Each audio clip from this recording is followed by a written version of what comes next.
Bonjour. Que nous réserve le Bitcoin pour cette semaine? C'est ce que nous allons voir dans l'analyse du jour. Mais avant de commencer, n'oubliez pas de vous abonner, de mettre un petit pouce bleu et de laisser un commentaire. Alors, comme chaque lundi, on a pas mal de petites choses à voir, donc on va pas perdre de temps, on va se diriger directement vers la cryptomap du jour, qui est plutôt mitigée. Alors, il y a un peu plus de vert que de rouge quand même, hein. Euh, les altcoins dans le rouge, en général, c'est à peu près 2 à 5 de chute en moyenne, mis à part, Jup qui nous fait un -9. Et sinon, on a quand même pas mal de petits altcoins dans le vert, avec des hausses en moyenne, je dirais, de 5 à 10, avec notamment, WAL qui nous fait un joli 14. Le dollar, on va pas s'attarder dessus aujourd'hui, hein, parce qu'on l'a vu, pas mal de fois dans les précédentes vidéos.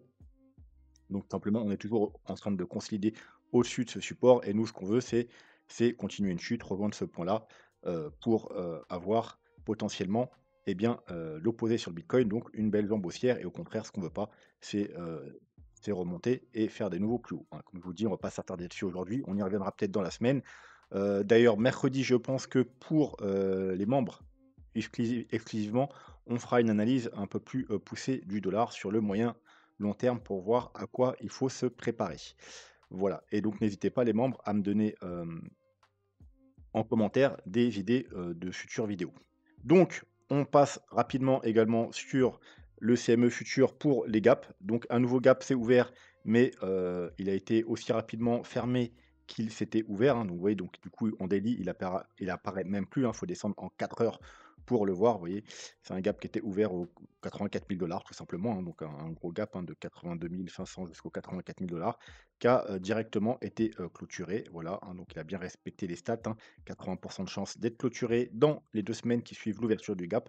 Encore une fois, c'est plutôt bien respecté. On va pouvoir enlever la petite ligne ici et voilà, et on n'en parle plus, c'est chose faite. On va pouvoir passer au, bitcoin sur le court terme. On va passer en 4 heures. Donc comme je vous avais dit, si jamais on a trouvé un bottom ici, pour l'instant, c'est encore loin d'être gagné, eh bien, on a fait une première jambe haussière et donc c'est ces niveaux qu'il faut surveiller tout simplement, hein, vague 1, vague 2, 0,5, 0,618, notamment les 0,5, 61,8. On est venu travailler ici, petit rebond et on est venu, ouais, on s'est même pas arrêté, hein, pile poil sur au contraire, ça a fait résistance ici. Donc bon, on pouvait pas trop jouer ce niveau et du coup, on pouvait parfaitement, par contre, jouer ce niveau, surtout qu'on avait, le petit setup parfait, hein, le setup de rebond daily, hein, qu'on a pu voir notamment ici, hein, le setup de bottom. Alors pas forcément les bottoms définitifs, mais au moins des bottoms provisoires, c'est-à-dire un plus bas, on est en zone de survente, un rebond, un plus bas et une belle divergence sur le RSI. Voilà, hein, comme vous savez, c'est un de mes setups préférés hem, pour sniper les bottoms, hein, sur tous les time frames, on peut, les jouer. Donc voilà, ce qu'on avait en daily ici, on l'a eu, eh bien, en 4 heures sur ce petit potentiel, bottom. Et voilà, on a fait un bas sur le niveau là, zone de survente, un rebond, un plus bas et une petite, très légère, mais voilà, une petite, divergence. Donc parfait, moi j'ai tenté un petit trade, bah, du coup pile poil sur le niveau et voilà, hein, donc le stop il est quasiment à break-even vu qu'il est à quelques dollars en dessous et on verra bien ce que ça donne. Quoi qu'il en soit, premier niveau où il faudra être attentif. Donc bon, bah, les niveaux actuels parce qu'il y avait un gap, hein, donc il y a toujours la possibilité de on est venu combler le gap et puis ça va repartir plus bas. C'est toujours, hein, une possibilité bien entendu. Sinon, si on n'est pas venu simplement combler le gap, on va se mettre un petit fibo, hein, du coup du haut jusqu'au bottom qu'on a fait pour l'instant. Donc on a le premier niveau, c'est les 0,382 ici, hein, ça tombe bien. Ils sont, tout simplement sur notre niveau. Alors on va repasser en daily. Voilà, on va s'enlever, hein, comme on a vu qu'ils étaient, pratiquement sur la ligne jaune à quelques dollars près. Voilà, donc c'est tout simplement notre niveau daily important, hein, qui a fait support et résistance à de nombreuses reprises. Il y a également nos fameux 0,382, hein. Alors on n'a pas été très loin, hein, mais bon, on n'a pas encore été touché. Donc c'est le premier niveau important à surveiller et si on casse ce niveau, comme vous le savez, quand on casse les 0,382 en général, la plupart du temps, on va rechercher, tout simplement la zone de rechargement de short. Zone de rechargement de short, hein, donc la petite zone de rechargement de short que j'ai mis ici, hein, donc qui commence aux 85 900. Allez, on va arrondir, on va être gentil, aux 86 000 et la borne haute aux 87 248. Donc faudra être extrêmement prudent, bien entendu. Tout simplement Parce que, elle est alignée avec notre trendline baissière, hein, la trendline baissière, hein, qui dure depuis, le top.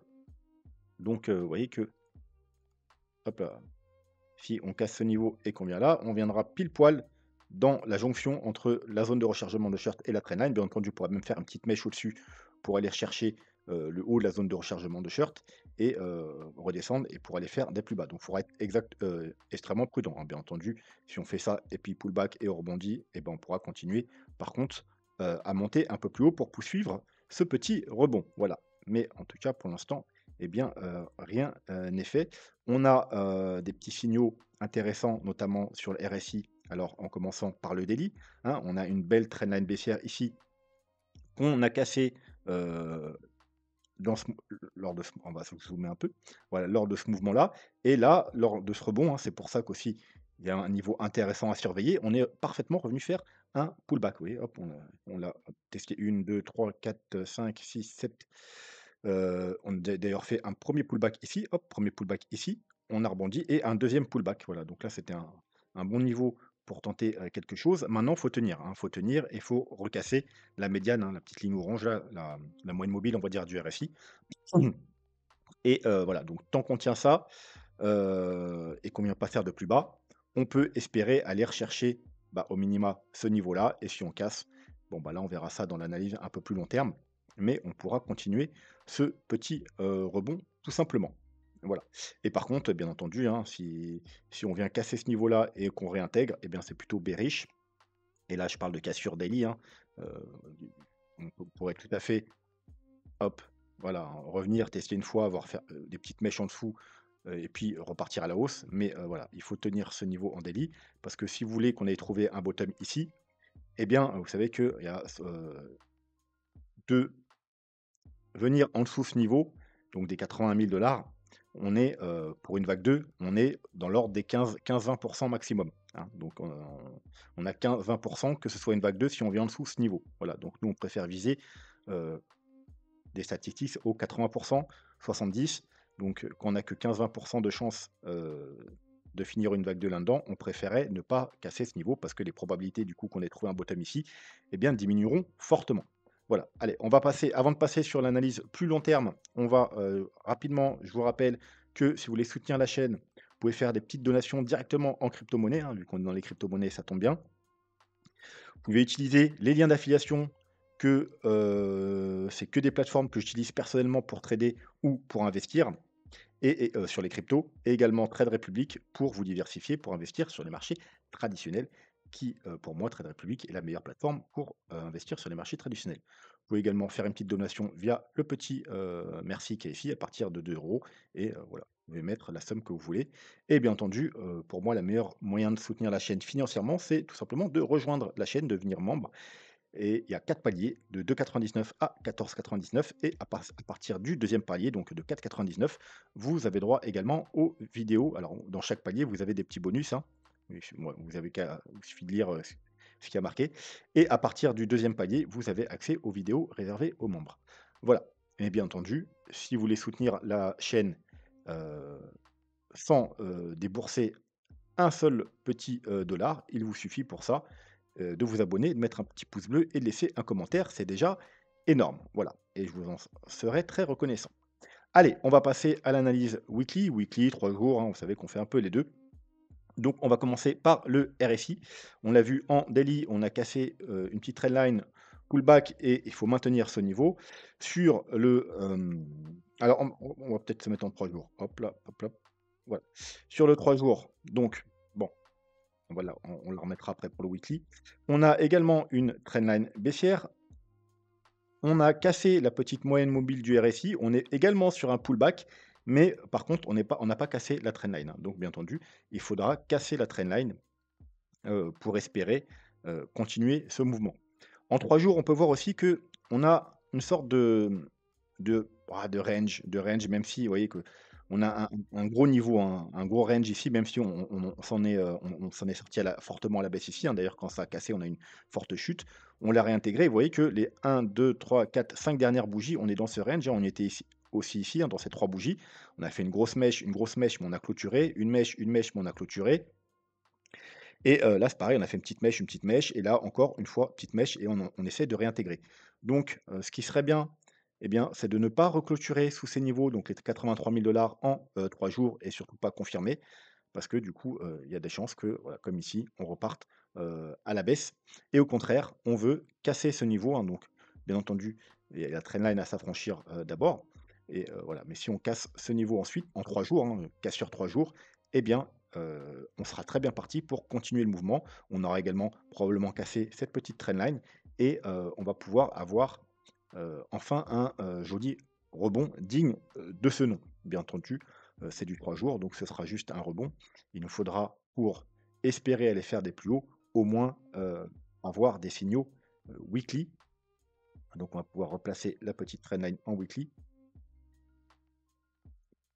Donc en weekly, il nous faut bien entendu casser cette trendline. Il nous faudra également casser la moyenne mobile du RSI.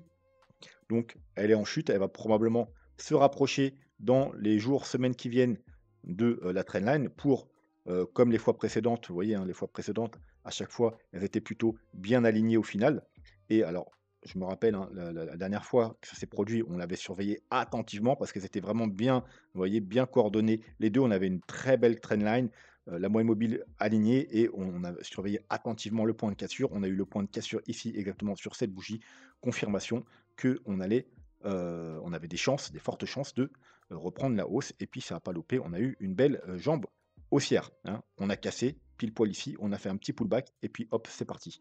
Donc on espère avoir le même genre, de figure ici. On l'avait eu également ici, petite trendline, moyenne mobile, hop, on casse les 2 et puis ça part. Alors ensuite, on l'avait eu ici, voilà, sur cette correction, de 50, une trendline, hop, on casse les 2 et puis, on vient faire un pullback ici et puis on finit la montée. Alors on n'était pas allé to the moon, hein, bien entendu, ça ne nous annonce pas aller to the moon, mais ça nous annonce au moins un rebond intéressant. On avait eu la même chose ici encore, on casse la moyenne mobile et la trendline en même temps, petit pullback et puis, ça part et voilà. Donc c'est plutôt, pas mal, mais bah, pour l'instant, rien, n'est fait, hein. Ça va prendre, heu, ça dépend, hein, mais si on part à la hausse, ça nous prendra probablement, 1 à 3 semaines avant, ouais, plutôt 2 3 semaines avant de pouvoir valider, tout ça. Donc ça, c'était pour le RSI. Rapide, on va voir un petit coup d'œil. Alors le MACD en weekly, à mon avis, il n'y a pas de grand changement. Voilà, on est toujours sur un ralentissement de la tendance baissière. On a un croisement ici, timide, mais bien entendu, pour valider, il faudra repasser au-dessus de la zone de survente. Sur le MACD, on a enfin un petit également ralentissement, hein, parce qu'on avait eu des bougies rouges de plus en plus fortes et là, on a une première bougie rose, hein. Alors c'est vraiment un petit signal précurseur, mais il y a rien du tout, hein. Vous savez qu'il nous faudra aligner plusieurs bougies roses et on peut ensuite recroiser à la hausse. Voilà, on est encore très loin d'avoir les confirmations weekly. Par contre, en 3 jours, eh bien, ça se rapproche de plus en plus, hein. On a déjà eu la confirmation du stock RSI, hein, on a eu croisement petit W ici, hop, on a eu la confirmation et on n'attend plus que la mi-MACD. Donc, on a depuis plusieurs jours, voire plusieurs semaines, un fort ralentissement. On a des bougies rouges de roses de plus en plus petites. Et voilà, si on arrivait là, alors il ne faudrait pas qu'on rechute, hein, parce que sinon, voilà. Mais si on arrivait à s'affranchir, encore une fois, de cette trendline et de ce niveau-là, des 87 400 en 3 jours, on aura probablement également la validation qui va suivre sur LMACD et on sera parti au moins pour un rebond intéressant, hein. Encore une fois, c'est pas ça qui va nous dire qu'on va aller faire des nouveaux plus hauts, mais on aura peut-être enfin un rebond pour potentiellement aller chercher. Alors, chercher quoi? Donc, si on arrive à s'extraire de ça, hein, donc des 87 600 donc on va se remettre un Fibo. Donc on a nos 0,382 ici, hein, donc bon, ici, bien entendu, on pourrait très bien sortir pour faire une petite mèche, mais si on casse ce niveau et hop, on casse également ce niveau en clôture, eh bien, comme vous le savez, l'objectif, c'est d'aller rejoindre la zone de rechargement de short. Zone de rechargement de short qui est compris entre 97 000 et 102 000 Bien entendu, de temps en temps, on n'y arrive pas et on s'arrête seulement au 0,5, Fibo 0,5 qui est ici. Alors, je vais effacer maintenant parce que de toute façon, vous allez voir qu'il y a une ligne parce que c'est également notre niveau important, hein. 3 jours weekly, voilà, c'est le niveau important, 3 jours weekly. c'est, le niveau cassé support qu'il fallait pas casser. Ici, on a fait une mèche, on a réussi à récupérer. Là, par contre, voilà, finalement, hop et ça s'est écroulé. C'est le gros niveau des 93 000 dollars. Ça tombe bien, hein, comme on l'a vu depuis plusieurs semaines, c'est le gros niveau weekly important sur pas mal d'indicateurs, Ichimoku, moyenne mobile et cetera. Donc, on pourrait ne pas aller rechercher la zone de rechargement de short, mais seulement s'arrêter ici. Voilà, donc ce sera la première target aux alentours des 93 000 dollars, puis 97 000 et finalement 102 000 dollars. Mais bien entendu, tant qu'on n'a pas cassé la zone de rechargement de short, il ne faudra pas s'attendre à aller faire des niveaux plus hauts. Mais euh, comme je vous l'ai dit depuis plusieurs semaines, si déjà on casse les 93 000 dollars, en weekly, bien entendu, avec les confirmations, ce sera déjà, extrêmement bullish. Voilà et il y a quand même les probabilités, d'avoir trouvé un bottom et d'aller faire des nouveaux plus hauts augmentent considérablement. Bien entendu, hein, il faudra toujours être prudent parce qu'on pourrait être stoppé par la zone de rechargement de short, mais voilà, ce sera déjà extrêmement positif. Bon, pour l'instant, il y a encore du boulot parce que, va d'abord, devoir s'extraire de cette petite, zone, qui nous fait, résistance depuis plusieurs semaines. Donc, on va pouvoir aller voir les moyennes mobiles. Alors, là, on va quand même aller voir le daily, hein, parce qu'on me l'a demandé. Effectivement, bon, on on aurait pu attendre un peu, mais on va faire ça aujourd'hui. Tac, tac, tac, tac, tac, tac. On va s'enlever les moyennes mobiles qui vont pas nous servir. Voilà, hop là. Parce qu'il y a une death cross en préparation. Alors, la death cross, comme vous le savez, c'est en daily uniquement. Dans les autres time frames, vous pouvez appeler ça des bearish cross, mais c'est pas des vrais death cross. Les death cross, c'est uniquement en daily et uniquement avec les moyennes mobiles 50 et les moyennes mobiles 200. C'est l'inverse d'une golden cross. Euh, c'est la même chose avec le croisement inverse. Donc, on va pas y réchapper, hein, peu importe ce qui se passe, il y a peu de chances qu'on y réchappe. Donc, dans quelques jours, hein, c'est du daily, dans quelques jours, hein, probablement dans la semaine, voire début de semaine prochaine, mais potentiellement, je pense plus cette semaine, on va avoir le croisement de la moyenne mobile 50 et de la moyenne mobile 200. Alors, est-ce que c'est. Alors, juste une seconde, il faut que je boive un peu d'eau. Est-ce que c'est bearish? Alors, oui et non. Ça peut être bearish, mais en tout cas pas à court terme. Voilà. Disons que même à moyen long terme, il y a des chances que ce soit bearish, mais pas forcément. C'est même pas une chance sur deux que ce soit bearish. Mais par contre, à court terme, en général, eh bien, c'est plutôt bullish, hein. Vous savez que c'est un peu comme avec le H-ribbon ou d'autres indicateurs qui, sur le coup, sur le court terme, ça fait souvent l'inverse de, ce que ça fait sur le moyen long terme et c'est le cas pour, les death cross. En général, quand on a les death cross, on est aux alentours d'un bottom, hein. Un bottom, ça veut dire, pas qu'on va aller to the moon, mais un bottom avant un rebond, hein. On va le voir. Alors, la dernière death cross qu'on a eue, c'était ici, lors de la correction précédente. Donc on a eu ici et vous voyez que, la death cross s'est effectuée juste après, 2-3 semaines après le bottom et on n'a jamais fait de plus bas et voilà et ensuite on a eu une très, donc ensuite on a fait une golden cross et ensuite, et bien on a pu avoir notre jambe haussière. La fois d'avant, c'était sur cette correction-là, donc la première correction, de ce bull market et on était, bah, pile poil, voilà, on va zoomer quand même pour être plus précis. Tac. On était pile poil, hein, vraiment là, pile poil sur le bottom, tout simplement. Voilà, donc là, effectivement, c'était totalement l'inverse, hein, vous voyez? On était pile poil sur le bottom et on est monté, directement. Donc, vous voyez que c'est pas forcément un signal bearish, au contraire, là, c'était un signal de bottom et parfait, hein. C'était vraiment la semaine pile poil où c'est croisé, c'était le bottom. La fois d'avant, bon, bah, la fois d'avant, c'est plus compliqué parce que tout simplement, c'était le début du bear market. Donc effectivement, si c'est, on est en bear market, effectivement, là, c'est bearish, mais on va quand même voir ce qui s'est passé. Donc, hop, on a croisé ici et on était sur une phase de rebond. Vous voyez, donc on avait une chute, on était sur une phase de rebond. Bah, en gros, à peu près dans la même situation qu'actuellement. On a pareil, une chute, une phase de rebond et on va avoir notre croisement.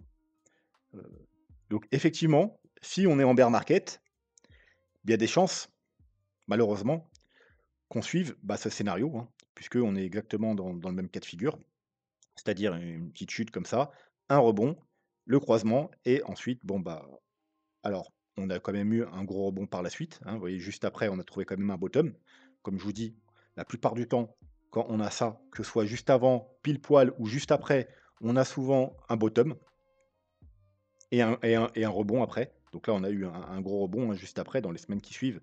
On est passé des 32 000 à 47 000, mais vous voyez qu'on a été bloqué par la moyenne mobile de 100. Donc en général, les rebonds, on arrive à passer cette moyenne mobile, mais voilà, on n'arrive pas à passer la moyenne mobile de 100, donc il aurait fallu, pour valider en fait, pour invalider plutôt, hein, cette death cross, repasser au-dessus de la moyenne mobile de 100, comme ici, hein. On a eu notre death cross, donc d'ailleurs on va l'étudier celle-ci aussi. On a eu une autre death cross, vous voyez, et on a eu le bottom, encore une fois, juste après, 2 semaines après. Donc vous voyez, c'est surtout pas des signaux d'achat de vente, hein.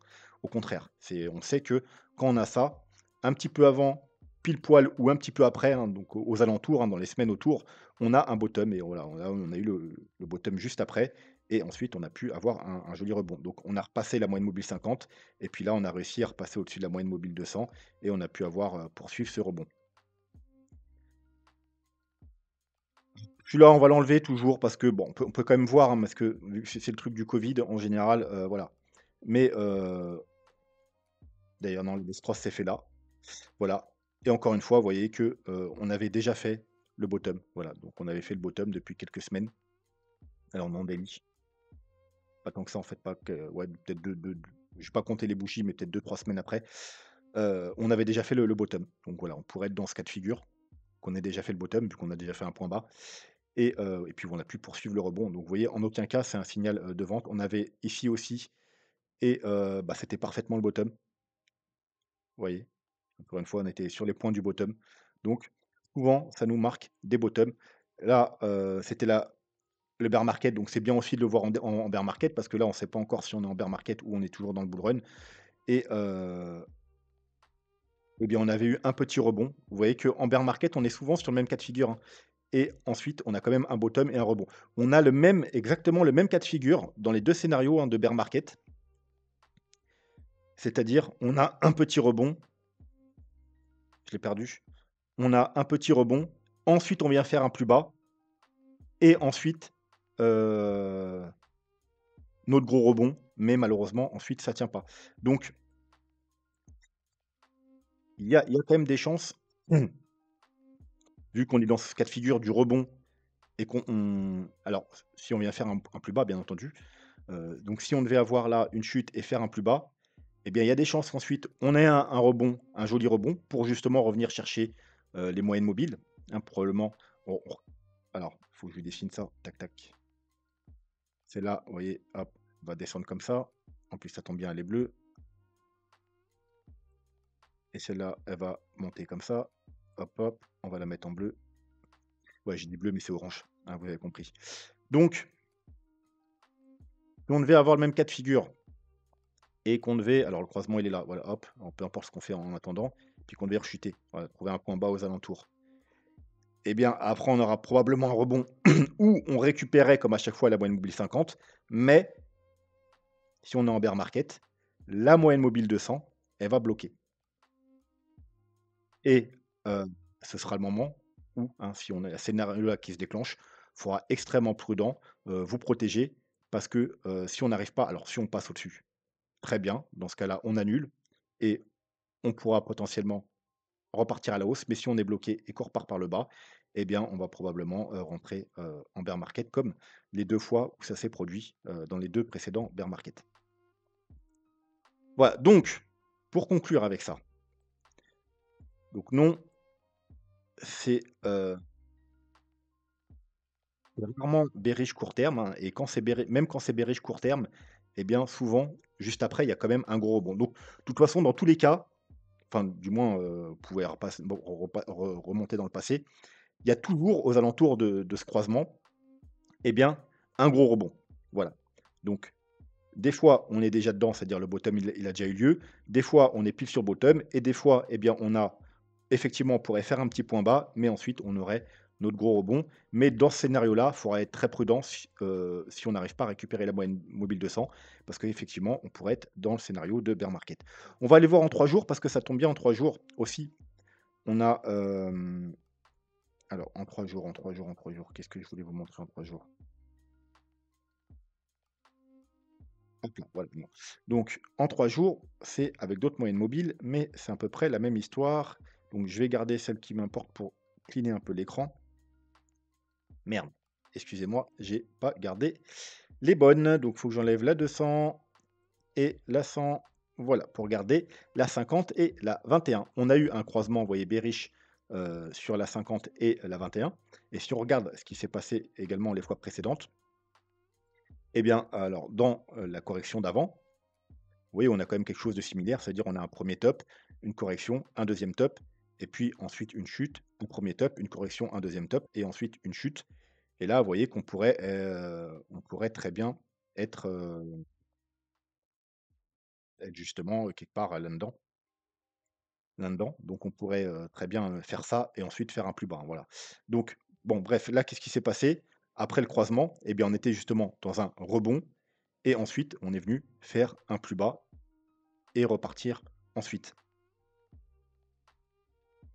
Ici, on était sur le bottom, hein, vous voyez qu'en général, les croisements bearish, hein, c'est pas si bearish que ça, et on a pu rebondir. Et ici, alors, ce qui nous intéresse, vu que c'est début de bear market, eh bien, on a juste eu un petit rebond un peu plus bas, et après, on a quand même eu un gros rebond. Et là, encore une fois, on était sur des bottoms, hein. Donc, vous voyez que les croisements bearish, hein, c'est pas forcément si bearish que ça. Alors effectivement, ici, on a eu un petit plus bas, mais ensuite, on a eu notre gros rebond. Et ici, par contre, encore une fois, mais c'est bear market, eh bien, on a chuté un peu, on est venu faire des plus bas. Donc, globalement, même avec ce croisement bearish, ça nous dit un peu la même chose, que si on vient faire un plus bas avant le gros rebond, bah, il y a quand même de fortes chances qu'on soit en bear market. Donc, il faudra être très prudent. Si par contre, on a déjà trouvé le bottom, eh bien, c'est plus positif parce qu'on on se rapproche plus des scénarios où on n'est pas en bear market. Voilà, bon, quoi qu'il en soit, vous l'avez compris, en court terme, c'est pas forcément bearish. Et au contraire, ça nous annonce que ce soit avant de faire un plus bas ou pas, eh bien, probablement un gros rebond. Bref, sinon, eh bien, première étape par rapport aux moyennes mobiles en 3 jours, il faudra repasser au-dessus de la moyenne mobile 21, donc des 90 000 dollars. Et ensuite, moyenne mobile 50, 93 000 dollars, ça tombe bien, c'est le niveau qu'on a vu juste avant. Hop, voilà, hein, c'est tout simplement ce niveau-là. On a la moyenne mobile 50 qui est bien alignée, donc c'est le niveau pour repasser en mode espoir. Et au contraire, il ne faut pas casser la moyenne mobile 100 hein, qui se trouve au niveau des plus bas, sinon on pourrait rejoindre malheureusement eh bien, la moyenne mobile de 100 aux alentours des 62 000 dollars. En weekly, il n'y a aucun changement, on est toujours coincé entre les deux moyennes mobiles, c'est-à-dire encore une fois la 21 aux alentours des 93 000 dollars et la 50 qui est un peu plus bas, enfin maintenant qui est au niveau de nos plus bas, hein, on n'a pas touché, donc là on pourrait effectivement revenir pour la toucher, vu qu'on l'a pas touché, voire même faire une petite mèche en dessous, peu importe. Mais en tout cas, il faut tenir cette moyenne mobile, parce que si on ne tient pas cette moyenne mobile, cette direction, non pas la moyenne mobile 100, mais parce qu'elle a, dans l'histoire du Bitcoin, elle a jamais tenu, hein. Vous voyez que là, on a cassé la moyenne mobile 50, la moyenne mobile 100 a pas tenu. Là, on a cassé la moyenne mobile 50, la moyenne mobile 100 a pas tenu. On a cassé la moyenne mobile 50, la moyenne mobile 100 n'a pas tenu. À chaque fois, on vient rechercher la 200, tout simplement parce qu'on est en bear market et on vient même, on peut venir en dessous, hein. Donc ensuite, voilà, si ça ne tient pas, eh bien, statistiquement, la probabilité, effectivement, on aura peut-être un rebond sur la moyenne mobile 100 aux alentours des 58-60 000 dollars. Enfin, d'ici qu'on y est, on sera probablement aux 60 000 dollars, un niveau qu'on a vu on a vu sur Ishimoku et plein d'autres indicateurs qu'il y avait un gros support FI, mais malheureusement, ce sera potentiellement qu'un rebond parce qu'ensuite on ira chercher euh, aux alentours de la moyenne mobile 200, donc probablement entre 30 et 40 000 qui sont les targets pour moi si on a trouvé un top ici du bear market tout simplement, hein. Donc il faut absolument tenir cette moyenne mobile 50 en weekly, bien entendu, on peut faire des petites mèches pour aller rechercher 60, peu importe, hein, on a un gros niveau 71, 72, 73, 74 000 $. Mais en tout cas, il ne faut pas valider la cassure de cette moyenne mobile. Sinon, ça validerait ce serait un des signaux validateurs de bear market. On va aller voir, Ishimoku. Donc en 3 jours, on est toujours englué, hein, dans le nuage. On n'arrive pas à rejoindre la partie haute du nuage tout simplement parce qu'il y a la Tenkan qui nous met la pression. Vous voyez la Tenkan, voilà, on n'arrive pas à reclôturer et à confirmer au-dessus. Donc ça sera la première étape, reclôturer au-dessus de la Tenkan, hein, qui se trouve actuellement aux alentours des 85 000 $ et ensuite on pourrait aller attaquer le haut du nuage et la Kijun qui se trouve aux 93 000 $. Voilà, encore une fois, c'est toujours le même niveau, hein, c'est vraiment les 93 000 $ qu'il faut récupérer et ensuite, heu, pour moi, c'est qu'une formalité parce que voilà, alors hop, hop, hop, hop, hop, voyons, on monte là. On ira rejoindre probablement le haut du nuage parce qu'en général, quand on commence à, parcourir un nuage dans un sens ou dans l'autre, on va rejoindre les extrémités et voilà, après il y aura plus qu'en sortir et puis on sera totalement bullish sur l'Ichimoku en, 3 jours et bien entendu, au contraire, si on sort du nuage, donc sur Roca, si on fait des nouveaux plus bas et qu'on valide, la cassure, hein. Vous voyez ici, on n'a pas validé, hein. On a eu une petite bougie de clôture et hop, directement, on a invalidé, donc fake out, très bien. Si par contre, on valide la cassure ici, alors avant là, on avait, la Greenspan qui était encore protégée par la Kijun, mais c'est plus le cas. Maintenant, la Kijun, vous voyez, je vous avais dit que, heu, l'embêtant quand on allait casser la Kijun, c'est qu'elle allait jouer résistance et voilà, on a fait vous voyez, en plus, un vilain M-top ici sur, la Kijun. Hein, ces 2 tops ici, ben voilà, 2 tops ici, voilà. Donc il y a plus rien sous la lagging span, il y a plus rien ici, il y a plus de support. Donc il faut aller voir le weekly pour du potentiel support, mais comme vous avez vu, le support en weekly, il est aux alentours, alors à l'heure actuelle, hein, aux 60 000 $. Donc bien entendu, voilà, c'est le niveau qu'on a vu avant. Donc effectivement, il y a du gros support, mais on sera probablement en bear market. Et là, on est en train de travailler la Kijun tout simplement.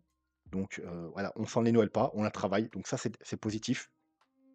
Puisqu'on n'a pas finalement, on n'a pas eu de confirmation, hein, parce que pour avoir une confirmation, il nous faut, 2 bougies rouges, hein. Donc là, on a eu une clôture invalidée, hop, on est repassé au-dessus. Une clôture alors cette semaine, du coup, semaine décisive, parce que si on a encore une bougie rouge, clôture au-dessus, ce sera la confirmation de la cassure de cette Kijun et ce sera très mauvais signe parce que, voilà, on pourrait très bien aller, alors bien entendu, il y a des supports intermédiaires, mais en tout cas, on sera totalement bearish, enfin pratiquement sur Ishimoku, bien entendu, encore la lagging span, mais vous voyez que le support de la lagging span, il est aux alentours des 69 000 $. 69 000 $, c'est quoi? Hop là, c'est tout simplement ce petit trait blanc, c'est, l'ancien top et voilà le niveau, en weekly qu'on n'a pas réussi à casser avant un certain temps ici. Vous voyez, on a fait juste des petites mèches au-dessus. C'est vraiment le gros, gros, gros niveau. Donc, effectivement, il y a un niveau de support quand même, mais ouais, on préférait repasser au-dessus de la Kijun et ne pas valider la cassure de cette Kijun en weekly. Donc cette semaine va être extrêmement importante et ensuite on pourrait aller s'attaquer à la Tenkan. Tenkan, qui se trouve aux alentours des, 90 000 $. Voilà, puis si on repasse la Tenkan, vous voyez, les niveaux changent, hein. Ils étaient, c'était justement au fameux 93 000 $ il y a encore 2 semaines et là, déjà sur Ishimoku, eh bien 90 000 $, ce sera déjà pas mal, hein. Bien entendu, je garde quand même que 93 000 $, c'est quand même le niveau à casser, mais on aura déjà un premier er gros signal positif si on arrive à clôturer en weekly au-dessus des 90 000 $. Tac, tac, tac, tac, oui, ici, au début du précédent bear market, on a fait la même chose, hein. On a cassé la Tenkan. On est venu travailler pendant plein de semaines la Kijun. Bougie rouge, invalidé, bougie rouge, invalidé, bougie rouge, validé, c'est fini. Voilà. Bon. Et on est revenu dans le nuage. Bon, là, le nuage, il est très loin, hein. Contrairement à là, il était assez près. Donc, on a pu avoir un rebond. Malheureusement, ici, le nuage est très loin. Alors, mais on a à peu près la même chose, hein. Donc, c'est ce qu'on voudrait éviter, hein, justement. C'est exactement ce qu'on veut éviter, c'est d'avoir la validation. Parce qu'après, potentiellement, bear market. Donc, si on traîne encore, bien évidemment, ensuite, on aura du support du nuage, mais vous voyez que c'est à partir du mois de mai, hein. Donc, là, disons, jusqu'au 21 avril, le support, il est aux 60-61 000 $. Vous voyez? 60-61 000 $ jusqu'au 20 avril et c'est à partir du 21 avril que bah, voilà, on va avoir le support qui va monter progressivement, vers les, 65 et voire même, 70-74 000 $. Mais jusqu'au 21 avril, on n'a vraiment pas de support. Le seul support, c'est vraiment ici aux 69 000 $. Donc voilà, va falloir, heu, être prudent et le mieux, ce serait de regagner cette Kijun tout simplement parce que, tout, mouvement baissier peut être, dangereux. Et voilà, je pense que on va s'arrêter là pour aujourd'hui, c'est déjà pas mal, hein, donc n'hésitez pas à vous abonner si ce n'est pas déjà fait, à mettre un petit pouce bleu et à laisser un commentaire et je vous dis à demain pour une nouvelle vidéo et des nouvelles aventures. Voilà, sur ce, je vous souhaite une bonne soirée et je vous dis à demain. Tchuss.